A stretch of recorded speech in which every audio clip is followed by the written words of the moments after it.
जय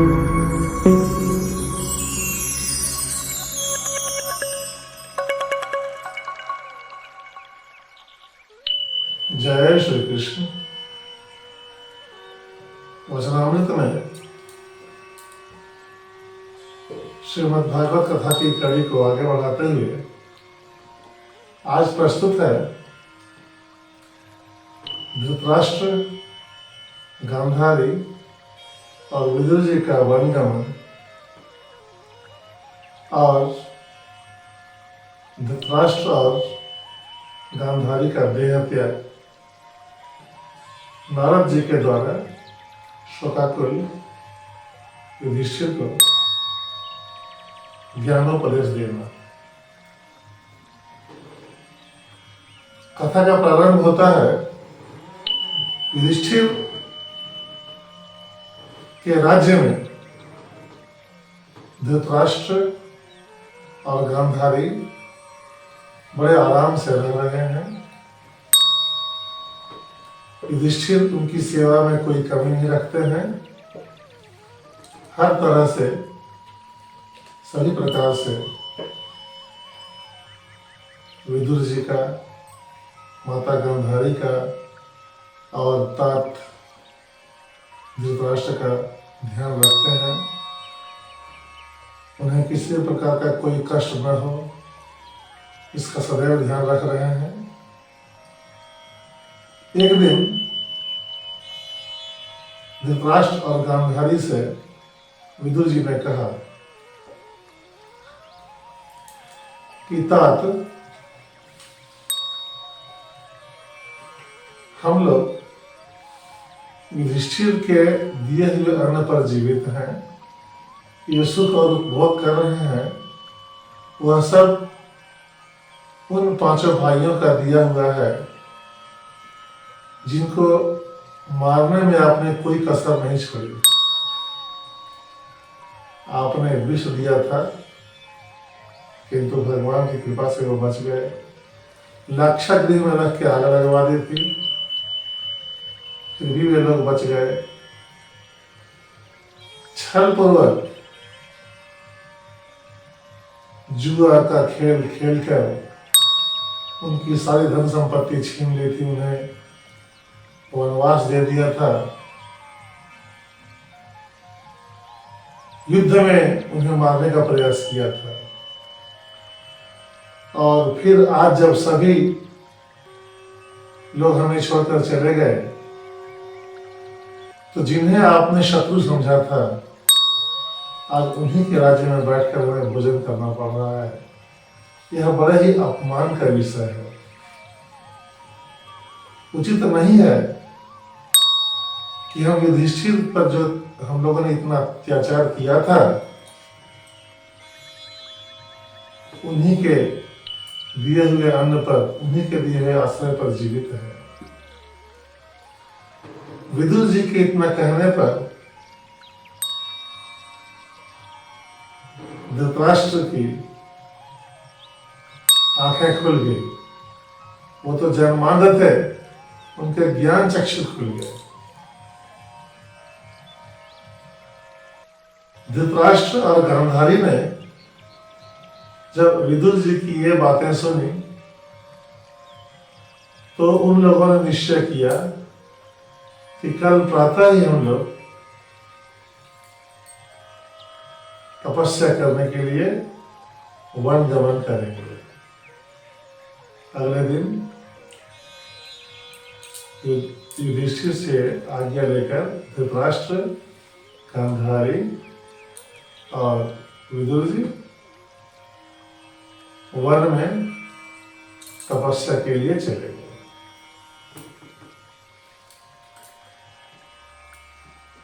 जब युधिष्ठिर ने यह देखा कि हमारे अभिभावक के रूप में जो धृतराष्ट्र, गांधारी और विदुर जी थे, वो चले गए, तो उन्हें बड़ा शोक हुआ। शोकाकुल हो गए। आंखों से आंसू की धारा बहने लगी। उनका धैर्य टूट गया। उनकी चिंता देखकर नारद जी वहां पहुंचे। देवर्षि नारद ने ऋषि से कहा, मां कंचन सुचो राजन, यदि स्वरवशन जगत लोका सपाला यस्य में वहन्ति बल निशितु स संयुक्तानि भूतानि स एव विनक्ति च। नारद जी कहते हैं कि हे राजन, शोक मत करो, कुछ भी शोक नहीं करना है, क्योंकि जो भी होता है वह ईश्वर की इच्छा से ही होता है। संसार का हर कार्य बिना ईश्वर की इच्छा के नहीं होता है। इसमें कहीं भी तुम्हारी कोई गलती नहीं है। सारे संसार में जितने भी देवी देवता हैं, वो जो अपना कार्य कर रहे हैं, वो परमात्मा की इच्छा से बलपूर्वक उनसे काम लिया जा रहा है। इस संसार में जो जीव आते हैं माता पिता के रूप में,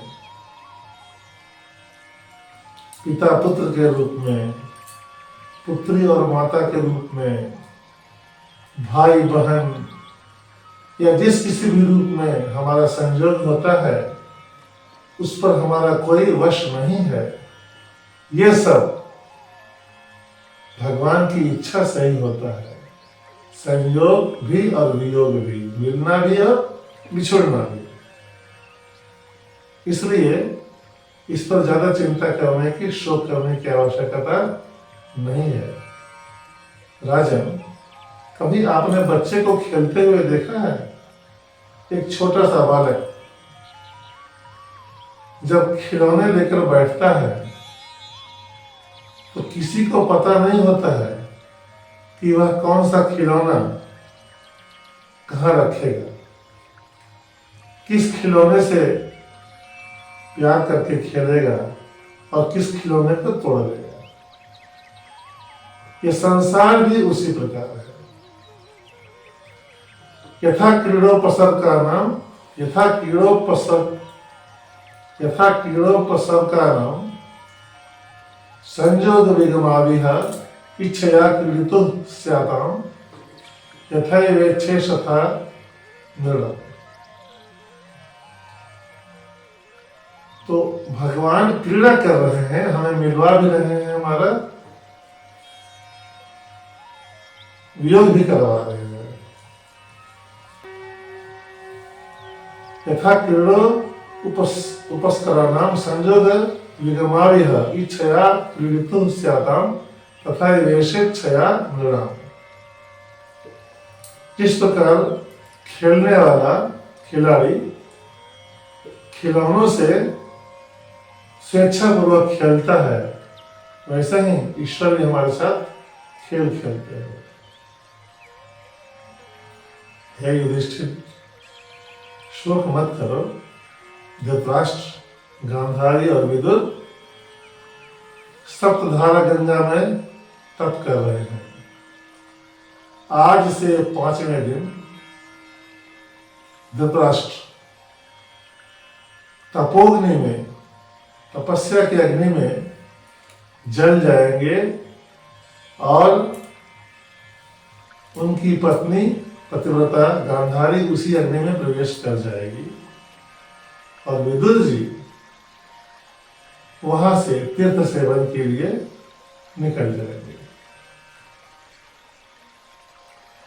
जब युधिष्ठिर ने नारद जी के ये वचन सुने तो उनका शोक दूर हो गया। उन्होंने इसे परमेश्वर की इच्छा मान ली और शोक करना बंद कर दिया। यहां यह संकेत मिलता है कि हम जो संयोग और वियोग का शोक करते हैं, वह व्यर्थ है। श्रीमद् भागवत महापुराण में इस बात की शिक्षा दी गई है कि सृष्टि का हर एक कार्य परमात्मा की इच्छा है और जिस पर हमारा कोई वश नहीं है उसके लिए चिंता करना व्यर्थ है। आगे की कथा है, अर्जुन द्वारका गए हुए हैं भगवान श्री कृष्ण और अपने परिजनों का समाचार लेने के लिए। उन्हें गए जब कुछ समय बीत गया तो युधिष्ठिर सोच रहे हैं कि अर्जुन को आने में विलंब क्यों हो रहा है। इधर युधिष्ठिर को तरह तरह के अपशकुन दिखाई पड़ रहे हैं। उनके राज्य में जो शांति थी वह नष्ट हो गई है। प्रजा में छल और विद्वेष फैल गया है। पति पत्नी में, माता पिता में कलह क्लेश हो रहा है। भाई भाई में झगड़े हो रहे हैं। ऋतुओं ने भी अपना स्वरूप बदल दिया है। पशु भी विचित्र प्रकार से शोकाकुल होकर रो रहे हैं। पक्षी के कलरव में भी व्याकुलता है। अभी भी यह सब चिंता कर ही रहे थे कि द्वारकापुरी से लौटकर अर्जुन आ गए। युधिष्ठिर ने देखा कि अस्त व्यस्त की स्थिति में अर्जुन रथ से दौड़कर उतरते हैं। शोकाकुल से उनके चेहरे के भाव हैं तो युधिष्ठिर के चरणों में गिर जाते हैं और कहते हैं कि भैया, भगवान श्री कृष्ण ने हम लोगों को ठग लिया, धोखा दे दिया। युधिष्ठिर पूछने लगे कि क्या हुआ, विस्तार से बताओ, सब कुशल तो है? हमारे भगवान श्री कृष्ण कैसे हैं? अर्जुन ने कहा कि समस्त यदुवंशियों का नाश हो गया है और भगवान श्री कृष्ण हम सभी को छोड़कर गोलोक धाम को चले गए। प्रारब्ध की बात है। हम सभी छोटे मोटे दुख से विचलित हो जाते हैं, उपाय ढूंढने लगते हैं, लेकिन भगवान श्री कृष्ण स्वयं परमेश्वर हैं, परम पिता हैं। उन्होंने भी काल की गति को नहीं रोका, उसके अनुरूप चले और समय पूरा होने पर अपने धाम को चले गए।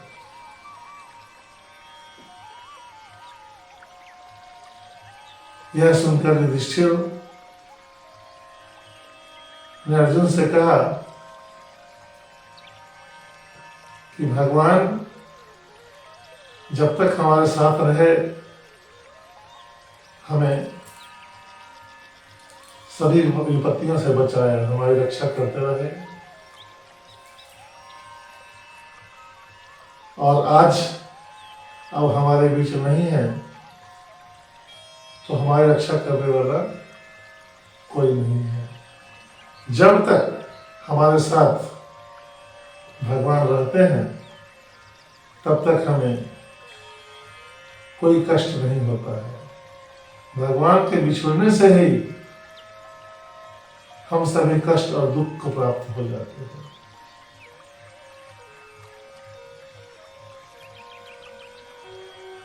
श्रीमद् भागवत कथा का आज का ये प्रसंग यही विराम देते हैं और इसका आगे कथा अगली कड़ी में सुनाएंगे। जय श्री कृष्ण।